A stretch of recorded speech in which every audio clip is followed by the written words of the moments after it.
টঙ্গীর ইজতিমার ময়দানকে আল্লাহ কবুল করেন, গোটা মুসলিম উম্মার হেদায়েতের জারিয়া হিসেবে কবুল করেন, মুসলিম উম্মার ঐক্যবদ্ধ প্ল্যাটফর্ম হিসেবে আল্লাহ তাআলা এই দাওয়াতকে, এ দাওয়াতের মিশনকে কবুল করে নেন।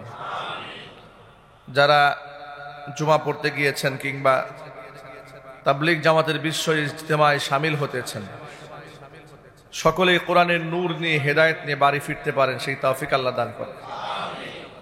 সূরাতুল মুমিনুন কোরআন মাজিদের একটি উল্লেখযোগ্য সূরা। এই সূরার মধ্যে আল্লাহ তাআলা উল্লেখ করেছেন জান্নাতুল ফিরদাউসের উত্তরাধিকারী কারা হবে।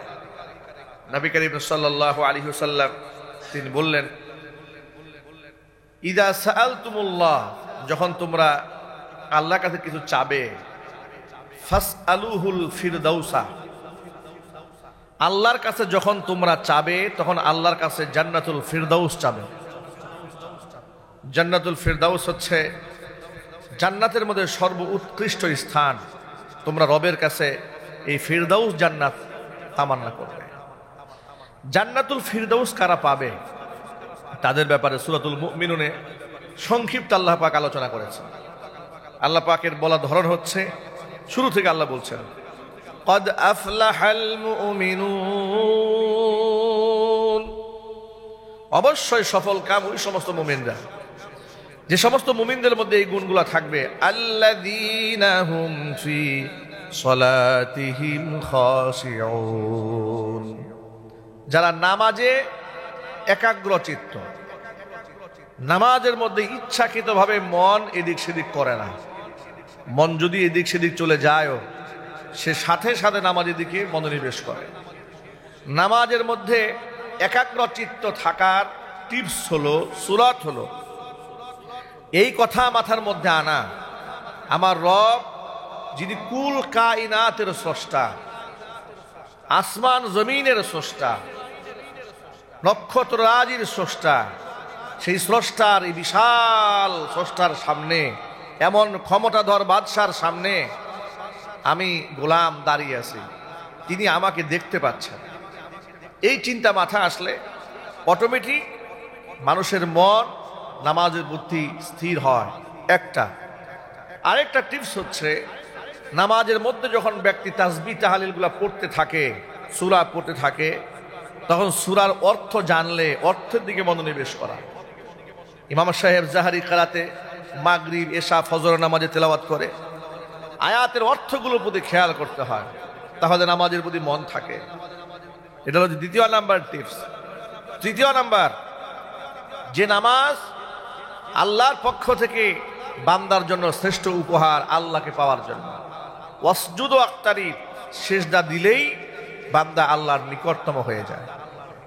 এই কথাটা মাথায় রেখে যে আমার এটা জীবনের শেষ নামাজ হয়ে যেতে পারে, এই চিন্তা করে বান্দা যখন নামাজের মধ্যে স্থির থাকে, তখন মনটা এমনিতেই নামাজে স্থির হয়ে যায়। নামাজের মধ্যে মন কিন্তু এদিক সেদিকে আসতে পারে, এটা অস্বাভাবিক কিছু নয়, কিন্তু তার মধ্যে স্থির রাখা যাবে না মনটাকে। এদিক সেদিক চলে গেছে, তাৎক্ষণিক নামাজের দিকে রুজু হয়ে আসতে হবে। এটা সফল কাম মুমিনের এক নাম্বার বৈশিষ্ট্য, সে নামাজে একাগ্রচিত্ত হয়, কারণ নামাজ আল্লাহর কাছে সবচাইতে প্রিয় আমল। আল্লাহ পাক যেন আমাদের একাগ্রচিত্তে নামাজ পড়ার তৌফিক দান করেন। নামাজের ব্যাপারে কোনো উদাসীনতা, অবহেলা, গাফিলতি আমরা করব না। আল্লাহ যেন আমাদের তৌফিক দান করেন। এটা হচ্ছে সফল কাম মুমিনের এক নাম্বার গুণ। 2 নাম্বার, ওয়াল্লাযীনা হুম আনিল লাগবি মুরিদুন,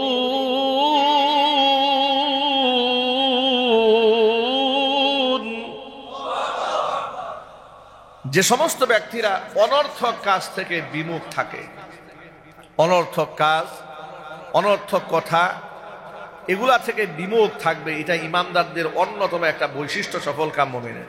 দেখুন সূরাতুল ফুরকানে আল্লাহ তাআলা বলেছেন যে আমার পিয়ারা বান্দা যারা, ইবাদুর রহমান আল্লাযীনা ইয়ামশুনা আলাল আরদি হাওনা ওয়া ইযা খাতাবাহুমুল জাহিলুনা ক্বালু সালামা, যখন মূর্খরা তাদেরকে বিতর্কের জন্য কিছু একটা বলতে চায়, তখন তারা বিতর্কে জড়ায় না। বিতর্কে না জড়িয়ে শান্তিময় কথা বলে সেখান থেকে তারা পাশ কাটিয়ে চলে যায়। এটা সফলকাম মুমিনের অন্যতম বৈশিষ্ট্য। তারা কোনোদিন অনর্থক কাজে মনোনিবেশ করবে না। অনর্থক কাজ কাকে বলে? যে কাজে না দুনিয়াবি ফায়দা আছে না আখিরাতের ফায়দা আছে, এটাকে বলা হয় অনর্থক কাজ। একেবারে সহজ ব্যাখ্যা, যে কাজে না দুনিয়াবি কোনো লাভ আছে না আখিরাতের কোনো লাভ আছে। এরকম অসংখ্য কাজ আছে না দুনিয়াতে, দুনিয়াতেও কোনো লাভ নাই। আচ্ছা, লুডু খেললেন, তাস খেললেন, এগুলো আমাদের লুডু খেললে দুনিয়াতে কি লাভ আছে? শারীরিক মানসিক কোনো ফায়দা আছে? ক্যারাম বোর্ড খেললো, কি ফায়দা আছে এগুলোর মধ্যে? ফায়দা আছে? ক্রিকেট খেলে দৌড়দৌড়ি করতেছে, বাজিমাত করে নাই, এমনিতেই শারীরিক কসরত হচ্ছে, শরীর থেকে ঘাম ঝরতেছে। র্যাকেট খেলতেছে, উদ্দেশ্য হচ্ছে শারীরিক সুস্থতার জন্য, লাফালাফি করতেছে, দৌড় ঝাঁপ পারতেছে, দুনিয়াবি ফায়দা আছে, আছে না?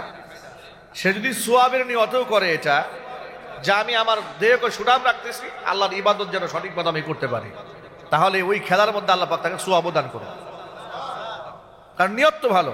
ইন্নামাল আমালু বিন্নিয়াত, নিয়তের সাথে অবৈধ কিছু করছে না। হ্যাঁ, এর মধ্যে যদি জুয়া ধরে, বাজিমাত করে, তাহলে এটাও হালালটাও হারাম হয়ে যাবে। এই জন্য ইমানদার ব্যক্তি অনর্থক কোনো কাজ করবে না। আমি বহু বয়ানে এর আগেও হয়তো আপনাদের কাছে বলেছি, লোকমান হাকিম তিনি একজন কালো মানুষ এবং গোলাম ছিলেন, নবীও ছিলেন না, রসুলও ছিলেন, কিন্তু তার নামে কোরআন শরীফের সূরা আছে।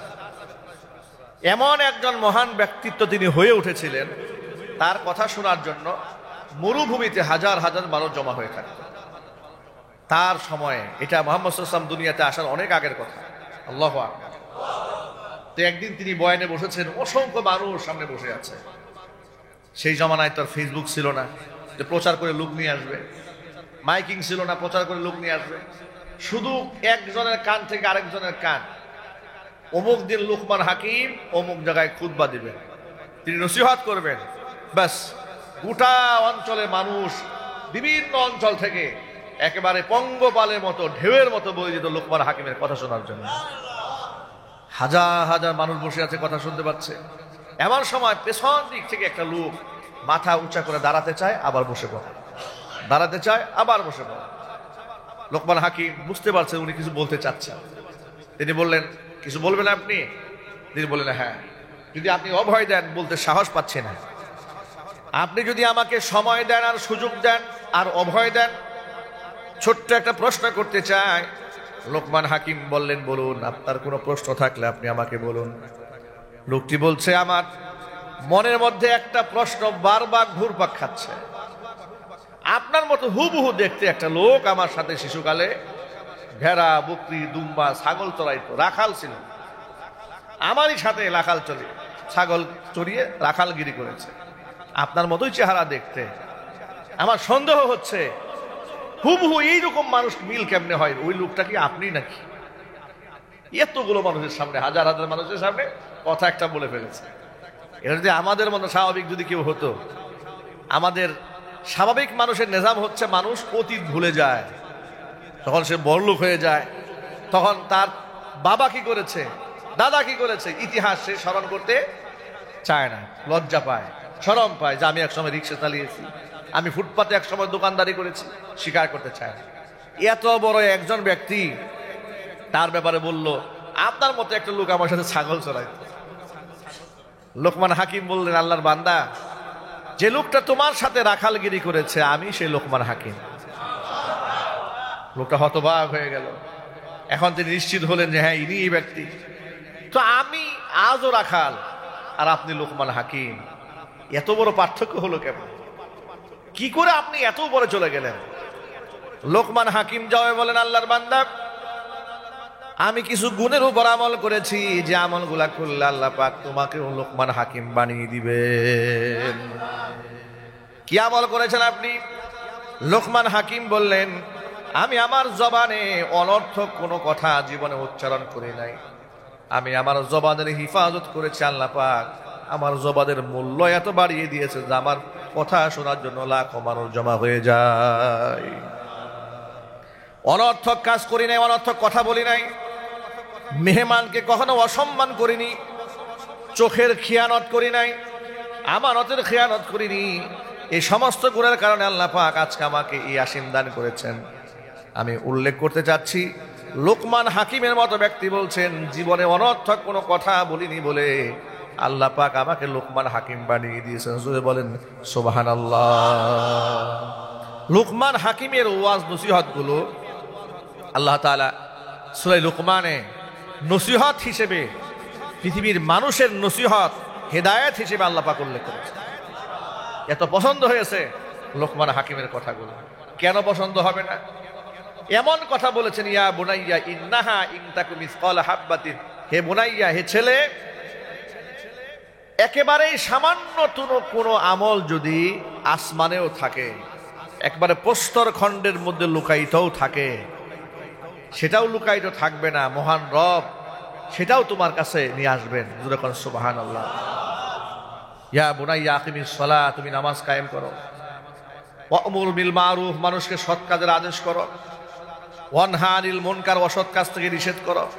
ওয়াসবির আলা মা আসাবাক, বিপদ আসলে ধৈর্য ধারণ করো। কি সুন্দর সুন্দর নসিহত বাবা তার ছেলেকে করেছেন। আল্লাহ কোরআন শরীফের আয়াত দিয়ে বিশ্ববাসীকে লোকমানের নসিহত শিখিয়ে দিয়েছেন। ইমানদার ব্যক্তি অনর্থক বাজে কাজে সময় ব্যয় করবে না। এটা সফল কাম মুমিনের 2 নম্বর বৈশিষ্ট্য। 3 নম্বর বৈশিষ্ট্য হচ্ছে ওয়াল্লাযীনা হুম লিয-যাকাতি ফাঈলুন, অবশ্যই ব্যক্তি যাকাত আদায়ে তৎপর থাকবে। যার উপরে যাকাত ফরজ হয়েছে সে ব্যক্তি অবশ্যই কি দেবে? যাকাত দেবে। যাকাত যদি সে না দেয়, যাকাত না দিলে যাকাতের সম্পদ এমনিতেই বের হয়ে যায়। মনে রাখবেন, যাকাত মানে উচ্ছিষ্ট। যাকাত মানে কি? উচ্ছিষ্ট, যেটা আপনার নয়।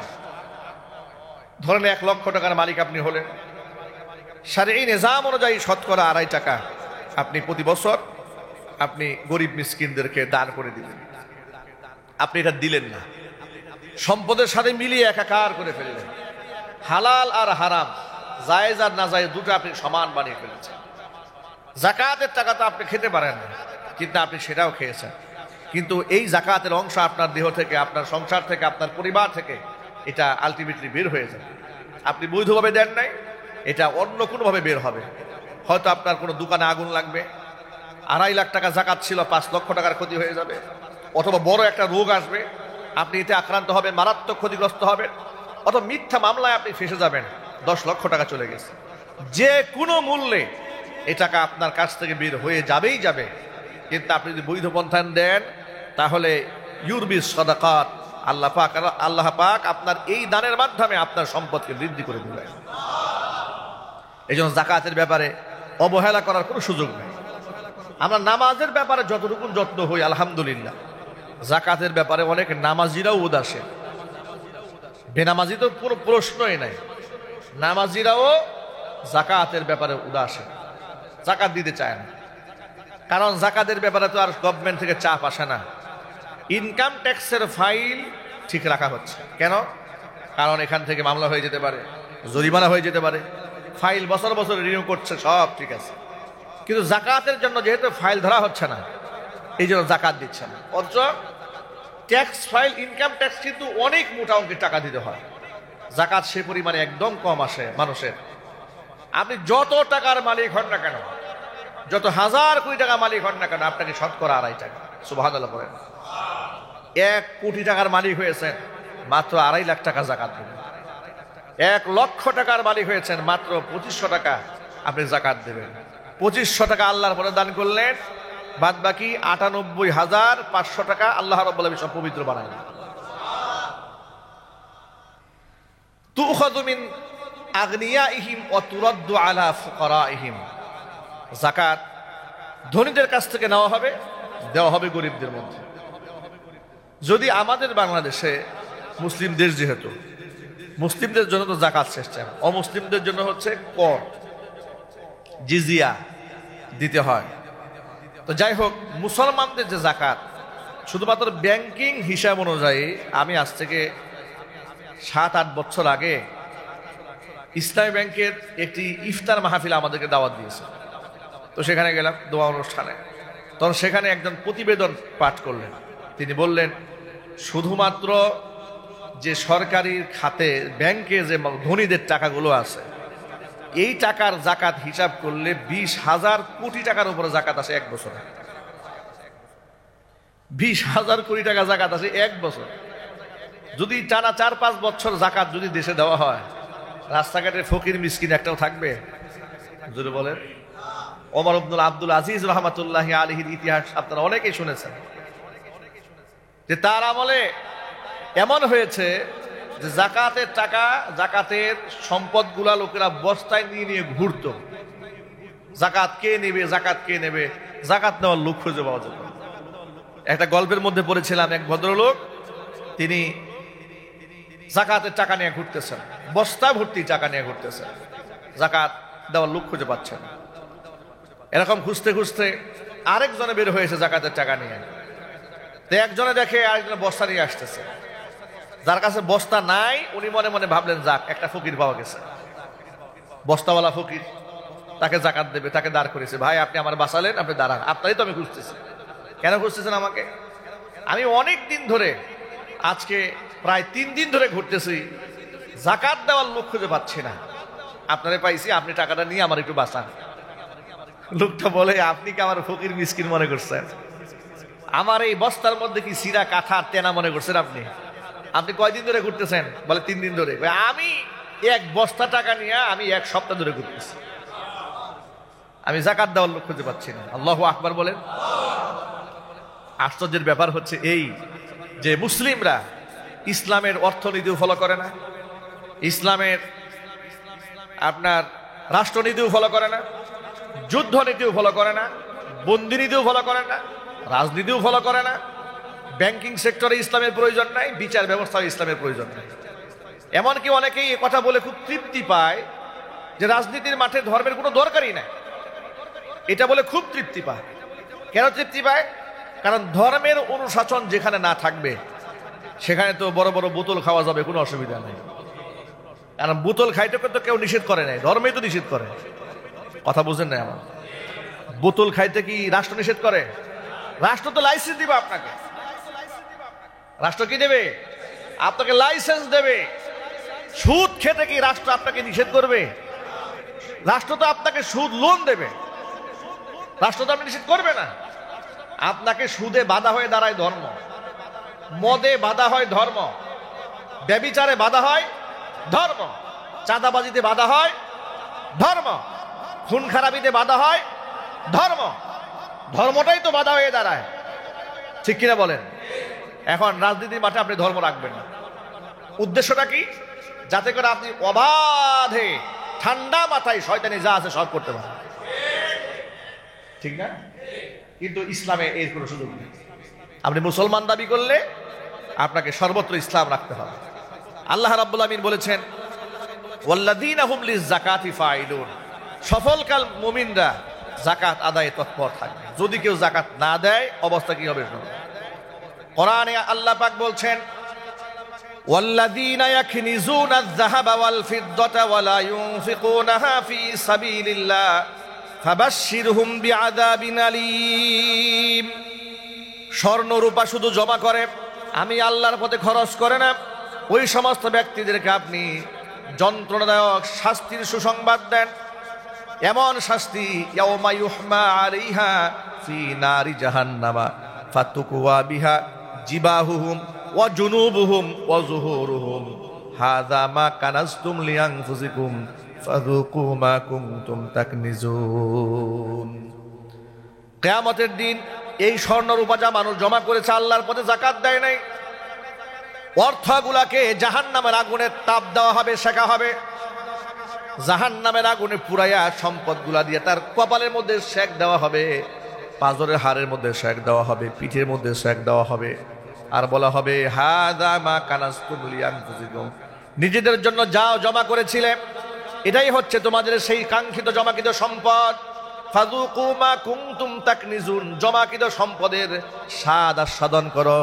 এইভাবে জাহান্নামের আগুনে যারা এই জমিনের মধ্যে যাকাত আদায় করে না তাদেরকে এইভাবে শাস্তি প্রদান করা হবে। জোরে কর নাউজুবিল্লাহ। নবী করিম সাল্লাল্লাহু আলাইহি ওয়াসাল্লাম বলেছেন, মান আতাহুল্লাহু মালান ফালাম ইউআদ্দি যাকাতাহু, যেই ব্যক্তিকে আল্লাহ সম্পদ দিলেন কিন্তু যাকাত দিল না, ওই সম্পদটা কিয়ামতের দিন মুসতিরা লাহু মালুহু সুজাআন আকরা লাহু যাবিবাতান, শিংওয়ালা সাপে রূপান্তরিত হবে এই সম্পদ। এরপরে তার শরীরের মধ্যে পেঁচাই দেওয়া হবে, তার কপালে দংশন করবে আর বলবে আনা কানজুকা ও আনা মালুক, আমি তোর সেই সম্পদ, আমি তোর মাল। যদি কোন নাউজুবিল্লাহ। এই জন্য যাকাত আদায়ের ক্ষেত্রে আমাদের তৎপর হতে হবে। কোরআন বলেছে, ওয়ালা ইয়াহসাবান্নাল্লাযীনা ইয়াবখালুনা বিমা আতাহুমুল্লাহু মিন ফাদলিহি হুয়া খায়রাল লাহুম বাল হুয়া শাররুল লাহুম সায়ুতাওয়াক্কুনা মা বাখিলু বিহি ইয়াওমাল কিয়ামাহ। যারা এই জমিনে কৃপণতা করেছে, মানুষকে দেয়নি, যাকাত আদায় করেনি, ওই সমস্ত সম্পদগুলাকে সাপ বানিয়ে তার শরীরে পেঁচানো হবে। নাউজুবিল্লাহ বলেন। এ কথা কোরআনে লেখা আছে। কোরআনে কি ভুল লেখা আছে? মিথ্যা লেখা আছে? বিশ্বাস করেন। আর আমরা বিশ্বাস করি বলেই তো কোরআন শুনতে আসি, বিশ্বাস করি বলেই তো মসজিদে নামাজে আসি, ঠিক কিনা বলেন? তাহলে এই ব্যাপারে আল্লাহ পাক আমাদেরকে সতর্ক হওয়ার তৌফিক দান করেন। যাকাতের ক্ষেত্রে আমরা উদাসীনতা করব না, বলেন ইনশাআল্লাহ। এটা হচ্ছে সফল কাম মুমিনের কয় নাম্বার বৈশিষ্ট্য? 3 নাম্বার বৈশিষ্ট্য। 4 নম্বরে আল্লাহ বলছেন, ওয়াল্লাযীনা হুম লিফুরুজিহিম হাফিজুন ইল্লা আলা আজওয়াজিহিম আও মা মালাকাত আইমানুহুম ফাইন্নাহুম গায়রু মালুমিন।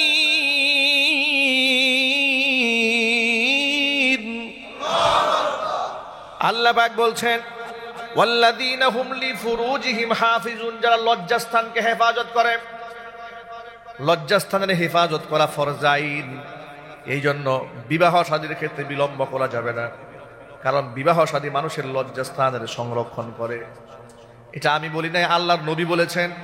আল্লাহর হাবিব সাল্লাল্লাহু আলাইহি সাল্লাম বলেছেন, ইয়া মাশারাশ শাবাব, হে যুব সম্প্রদায়, মানিস্তাতা মিনকুমুল বাআতা, যাদের স্ত্রীর ভরণ পোষণ দেওয়ার এবং মহরণা দেওয়ার সামর্থ্য আছে, ফালিয়াতাজাওয়াজ, সেজন্য বিবাহ করে নাই।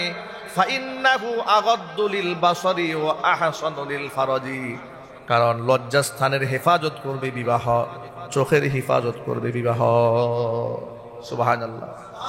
আগাদ্দু লিল বাসার, এই চোখটাকে সংরক্ষণ করবে, লজ্জাস্থানকে হেফাজত করবে বিবাহ নামক নিয়ামত। আলহামদুলিল্লাহ বলেন। এই জন্য 3টি কাজে বিলম্ব করতে নবী করিম সাল্লাল্লাহু আলাইহি ওয়াসাল্লাম নিষেধ করেছেন। কয়টি কাজে? 1 নাম্বার, আস-সালাতু ইযা বুক্কিতাত, নামাজের যখন ওয়াক্ত হয়ে যাবে বিলম্ব করতে আল্লাহ রাসূল সাল্লাল্লাহু আলাইহি ওয়াসাল্লাম নিষেধ করেছেন। ওয়াল জানাজাতু ইযা হাদারাত, জানাজা যখন হাজির হয়, জানাজা লেট করা যাবে না, বিলম্ব করা যাবে না। ওই যে জানাজার লাশ সামনে রেখে যে রাজনৈতিক ভাষণ, এই দেশে নাই এগুলো? আরো জোরে বলেন। সামনে রেখে আহারে রাজনীতির কত ভাষণ। জানাজা তো রাজনীতির জায়গা না। আপনি মৃত ব্যক্তিকে দোয়া করেন, যত সম্ভব তাকে দাফন কাফন শেষ করে কবরে মাদফন করেন। আর ইদানিং দেখি দেশে একটা ফ্যাশন হয়ে দাঁড়িয়েছে, এই একাধিক জানাজা, একটা হয় ঢাকাতে, একটা হয় গ্রামের বাড়িতে, একটা হয় নানির বাড়িতে, একটা হয় রাজনৈতিক মাঠে, একটা ফুটবল মাঠে, নানাবিধ জানাজা। অথচ আমরা হানাফি মাসলাকের লোক, আবু হানিফা রাহমাতুল্লাহি আলাইহির ফতোয়া হচ্ছে জানাজা একবারই হবে। কয়বার? আরো জোরে বলেন। তো এই যে ফ্যাশন চলতেছে জানাজা, ধর্ম সম্পর্কে জানতে হয়, ধর্ম আবেগ দিয়ে হয় না। আপনি বলবেন তো উনি তো ওখানে পড়তে পারে নাই, এই জন্য এখানে পড়েছে। আরে বাবা, জানাজা কি ফরজ আইন? হ্যাঁ, কথা বুঝেন নাই? জানাজা পড়া কি? আরো জোরে বলেন। কেফায়া মানে কি? ফরজে কেফায়া মানে হচ্ছে কওমের পক্ষ থেকে সকল শ্রেণী না গেলেও কিছু লোকেরা আদায় করলেই দায়িত্ব আদায় হয়ে যায়। কিন্তু সেই ফরজে কেফায়া তো আপনি ফরজে আইন বানায় রাখছেন। এখন উনি পড়েছে, আমি পড়তে পারি না, এখন আমি আবার নতুন করে পড়ব। উনি পড়েছেন, আমি পড়তে পারি না, আমি আরেকবার পড়বো। ধর্মটা তো আর এরকম আবেগ দিয়ে চলে না। এই জন্য এই ক্ষেত্রে আমাদের সতর্ক হওয়া উচিত। মুহাক্কিক মুফতিদের ফতুয়া নিয়ে জানাজার নামাজ অনুষ্ঠিত করবেন, বলেন ইনশাআল্লাহ। মনে চাইলেও রাস্তায় দাঁড়ায় গেছেন আপনি। আবার দেখেন গায়েবানা জানাজা, এটাও আমাদের বাংলাদেশে একটা ফ্যাশনের রূপ নিয়েছে। গায়েবানা জানাজার ক্ষেত্রে ফুকাহায়ে কেরামের দৃষ্টিভঙ্গিটা কি আগে বুঝতে হবে। এই যে গায়েবানা জানাজা, লাশ সামনে নাই, আপনি দাঁড়ায় গেলেন, এগুলা ইদানিং শুরু হয়েছে না বাংলাদেশে। রাজনৈতিক কোনো নেতা মারা গেলেও দেখি গায়েবানা জানাজা হয়। মানে এই যে অবস্থা শুরু হয়েছে, এটা বুঝতে হবে। নবী করিম সাল্লাল্লাহু আলাইহি ওয়াসাল্লাম যে বাদশা নাজ্জাশীর গায়েবানা জানাজার নামাজ আদায় করেছিলেন জীবনে একবার যা আদায় করলেন, এটা রহস্যটা কি? ফুকাহায়ে কেরাম এই ক্ষেত্রে বলেছেন যে আল্লাহর নবী সাল্লাল্লাহু আলাইহি ওয়াসাল্লাম জীবনে একবারই গায়েবানা জানাজা পড়েছিলেন, এটা রাসূলের জন্য খাস। কেন? কারণ রাসূলের সাল্লাল্লাহু আলাইহি ওয়াসাল্লামের জীবদ্দশাতে অসংখ্য সাহাবীরা জিহাদে শাহাদাত বরণ করেছেন। তো সেই হিসেবে শত শত কিলোমিটার দূরে সাহাবীরা শাহাদাত বরণ করেছেন। যদি গায়েবে জানাজার নিজাম পরেও থাকতো, তাহলে সাহাবীরা মক্কাতে, মদিনাতে সব জায়গায় তো জানাজা নামাজ পড়তেন, ঠিক কিনা বলেন? কিন্তু এমন ঘটনা কোথাও ঘটে নাই। তাহলে আমরা এই রেওয়াজটা কেন চালু করি? গেল এক। তবে হ্যাঁ, অন্যান্য ইমামদের মধ্যে এই ব্যাপারে ইখতিলাফ আছে। সেই ইখতিলাফটা কি? যে হ্যাঁ, বিশেষ কোনো ব্যক্তি যদি হয়, মানে অনেক মাশহুর, অনেক প্রসিদ্ধ ব্যক্তি হয়, হাম্বলি মাযহাবে ফতোয়া আছে। যেমন এখনো পর্যন্ত মক্কা মদিনাতে দেখবেন বিশিষ্ট ব্যক্তিদের, খুব বড় ব্যক্তিদের গায়েবে জানাজা হয়, কিন্তু তারা হাম্বলি মাসলাকের ফতোয়া ফলো করেন। আমরা তো হাম্বলি মাসলাকের ফতোয়া ফলো করি না, আমরা ইমাম আবু হানিফা রাহমাতুল্লাহি আলাইহির মাসলাককে ফলো করি। সুতরাং আমাদের আনুষ্ঠানিকতা এটাই, যা যা আমাদের মাসলাকে আছে, মাযহাবে আছে, যার ফুকাহায়ে কেরামের দলিল আছে, হাদিস আছে। সুতরাং ইবাদত করার ক্ষেত্রে আমাদের সতর্ক থাকতে হবে যে আমি যা করছি সেটা সঠিক কিনা, নাকি আমি ভুল পথে আছি। আল্লাহ পাক বুঝে আমল করার তৌফিক দান করেন। কথা বুঝতে কষ্ট হয়েছে? সুতরাং জানাজার নামাজে দেরি করা যাবে না, 2 নাম্বার। 3 নাম্বার, ছেলে মেয়ে বিবাহের উপযুক্ত হয়েছে, এরপরে আপনি আর বিবাহে বিলম্ব করতে পারবেন না। বাবা মা তাদের দায়িত্ব আছে না নাই?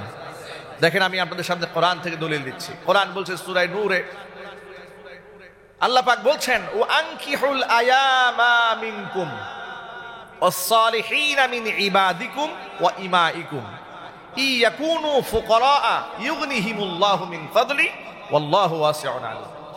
আল্লাহ পাক বলছেন, ও আনকিহুল আয়ামা, তোমরা বিবাহ করায়া দাও, আয়ামা মিনকুম, তোমাদের মধ্যে যারা বিবাহ ছাড়া নারী পুরুষ আছে তাদেরকে, ওয়াস-সালিহিনা মিন ইবাদিকুম ওয়া ইমাইকুম, তোমাদের দাস দাসী যারা আছে তারাও তাদের মধ্যে যারা নেককার আছে তাদেরকে তোমরা বিবাহ করাইয়া দাও। সুবহানাল্লাহ। তাহলে বিবাহ করানোর জিনিস, একা একা করার বিধান না।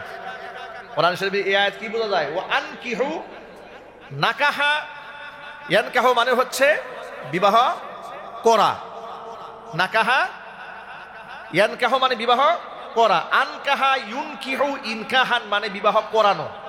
কোরআন বলছে ও আনকিহু, তোমরা বিবাহ করাও, তোমরা বিবাহ দাও। তাহলে বোঝা গেল বিবাহ পালায়া একাকি ভেগে করার জিনিস নয়। এই জন্য নবী করিম সাল্লাল্লাহু আলাইহি সাল্লাম বলেছেন, কোন ব্যক্তি যদি ওলির অনুমতি ছাড়া বিবাহ করে, কোন ছেলে কিংবা কোন মেয়ে, ফানিকাহুহা বাতিলুন বাতিলুন বাতিলুন, তার বিবাহ গ্রহণযোগ্য নয়, গ্রহণযোগ্য নয়, গ্রহণযোগ্য নয়। এই ক্ষেত্রে ফুকাহায়ে কেরামের ইখতিলাফ আছে। আবু হানিফা রাহমাতুল্লাহি আলাইহির মাসলাক হলো, এই ক্ষেত্রে বিবাহ করলে বিবাহের জন্য শর্ত হলো সাক্ষী, বিবাহের জন্য শর্ত হলো ইজাব এবং কবুল। মহারণা ধার্য করে শরীয়ত সম্মতভাবে সাক্ষী প্রদানের মাধ্যমে ইজাব কবুল যদি হয়ে যায়, বিবাহ হয়ে যাবে।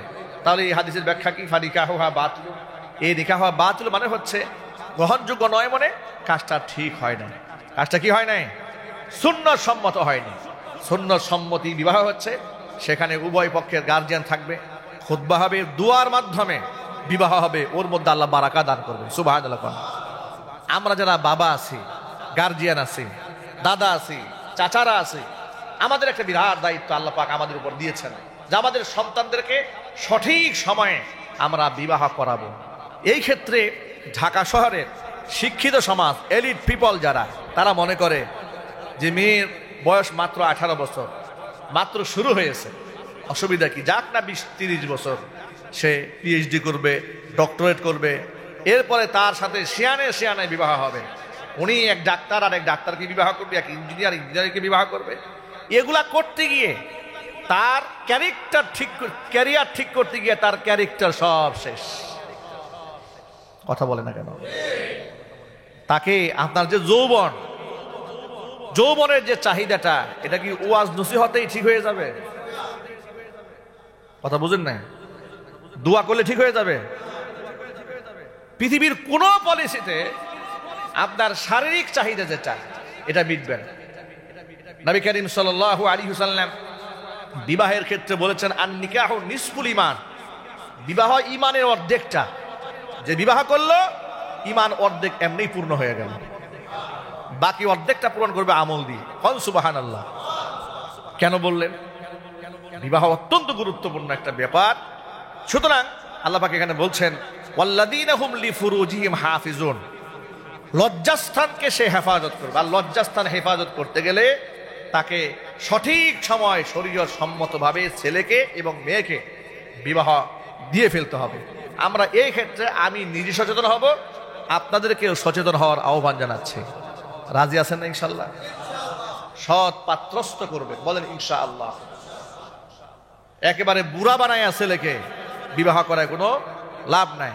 মেয়েকে বুড়ি বানায়া বিবাহ দিবেন, ওই সংসারে সুখ হবে না। সুতরাং ইসলামের নীতিমালা এখানে সর্বোচ্চ নীতিমালা।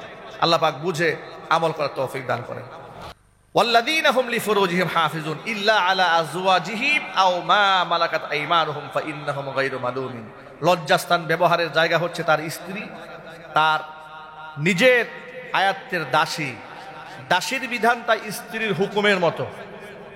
দাসীর বিধানটা যেহেতু আমাদের অঞ্চলে দাসীর প্রথা এখন নাই। দাসীর প্রথা কখন হয়? এটা রহিতও হয় নাই। যদি কাফেরদের সাথে মুসলমানদের জিহাদ হয়, যুদ্ধ হয়, তো কাফেরদের মালামালগুলো গনিমতের মাল হয়, তাদের স্ত্রী কন্যাগুলো মুসলমানদের দাসী হয়। যদি অমুসলিমদের সাথে আবার কোনোদিন মুসলমানদের লড়াই হয়, জিহাদ হয়, তাহলে অবশ্যই অমুসলিমদের নারী স্ত্রীগুলা মুসলমানদের দাসী হবে। এরপর আল্লাহ পাক বলছেন, ফামানি বিতাগা ওয়ারা যালিকা ফাউলাইকা হুমুল আদুন। লজ্জাস্থান স্ত্রী ছাড়া যদি বৈধ খাত ছাড়া অন্যত্র ব্যবহার করে, তাহলে সে হবে সীমা লঙ্ঘনকারী। আল্লাহ পাক আমাদের লজ্জাস্থানে হেফাজতের তৌফিক দান করেন। এরপর আল্লাহ পাক বলেন, ওয়াল্লাযীনা হুম লিআমানাতিহিম ওয়া আহদিহিম রাউন। আমানতের ব্যাপারে তারা যত্নবান থাকে, ওয়াদার ব্যাপারে যত্নবান থাকে। আমানত মানে খালি শুধু গচ্ছিত টাকার নামই আমানত নয়। আপনার কাছে যদি কেউ টাকা পয়সা না থাকে রাখে, আমার কাছে কেউ যদি টাকা পয়সা না রাখে, এরপরেও আমার কাছে আল্লাহর দেওয়া অনেক আমানত আছে, ঠিক না?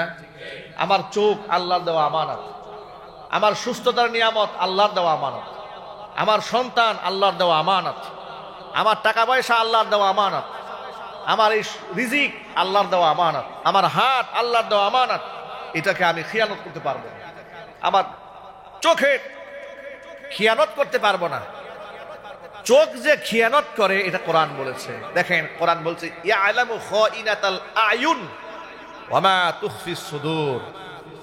আল্লাহ রাব্বুল আলামিন, আমি আল্লাহ তোমাদের চোখের খিয়ানত আমি জানি। সুবহানাল্লাহ বলেন। আমার এই আয়াত পড়ে মানে আল্লাহ পাক কত সূক্ষ্মভাবে বান্দাকে বলেছেন, ইয়ালামু খাইনাতাল আয়ুন, তোমাদের চোখের যে খিয়ানত, মানে তোমরা যে এইরকম বাঁকা চোখে তাকায় থাকো, এই খবর কিন্তু আমি আল্লাহর কাছে আছে। আল্লাহু আকবার বলে। সুতরাং এই চোখ আল্লাহর দেওয়া আমানত, এর খিয়ানত করা যাবে না। ওয়াহদিহিম রাউন, ওয়াদার ক্ষেত্রে যত্নবান হতে হবে, আমানতের ক্ষেত্রে এমন ভাবে যত্নবান হতে হবে। হিজরতের ঐতিহাসিক ঘটনা আপনারা সকলে জানেন। নবী করিম সাল্লাল্লাহু আলাইহি ওয়াসাল্লাম রাতের আধারে হিজরত করে বের হয়ে যাচ্ছেন, শত্রু বাহিনী চতুর্দিকে দাঁড়ায় আছে। তখন রাসূলের কাছে আমানতের টাকা, আল্লাহর নবী আমানতের টাকাগুলা মক্কাতুল মুকাররমার লোকদের হাতে পৌঁছে দেওয়ার জন্য এমন কঠিন মুসিবতে হযরত আলীকে দায়িত্ব দিলেন, আলী তুমি থেকে যাও, আমি তো চলে যাচ্ছি, এই টাকাগুলা অমুকের, এগুলা আমার হয়ে তুমি তার প্রত্যেকের বাড়িতে বাড়িতে পৌঁছে দিবে। আমানতের ব্যাপারে এমন যত্নবান মুহাম্মদ সাল্লাল্লাহু আলাইহি ওয়াসাল্লাম ছিলেন। আল্লাহ পাক আমাদের যত্নবান হওয়ার তৌফিক দান করেন। এরপরে আল্লাহ পাক বললেন ওয়ালা ওয়াল্লাযীনা হুম আলা সালাওয়াতিহিম ইউহাফিজুন, শুধুমাত্র নামাজে একাগ্র চিত্তে পড়লেই হবে না, সব নামাজের ব্যাপারে ব্যক্তিকে যত্নবান হতে হবে। এই কোয়ালিটি যাদের মধ্যে থাকবে উলাইকা হুমুল ওয়ারিসুন, এরাই হবে উত্তরাধিকারী। কিসের উত্তরাধিকারী? আল্লাযীনা ইয়ারিসুনাল ফিরদাউস, যারা জান্নাতুল ফিরদাউসের উত্তরাধিকারী হবে। হুম ফিহা খালিদুন, তারা চিরদিন সেখানে থাকবে। আল্লাহ পাক যতগুলো গুণ এখানে আছে, এখানে অনেক লম্বা লম্বা কথা, এর এক একটা আয়াত নিয়ে একদিন কথা বলা যাবে, এক একটা হরফ নিয়ে 4-5 দিন ওয়াজ করা যাবে, কিন্তু আমাদের হাতে তো লিমিট টাইম। আল্লাহ তাআলা এই কথাগুলোর উপর আমাদের সকলকে আমল করার তৌফিক দান করেন, আমিন।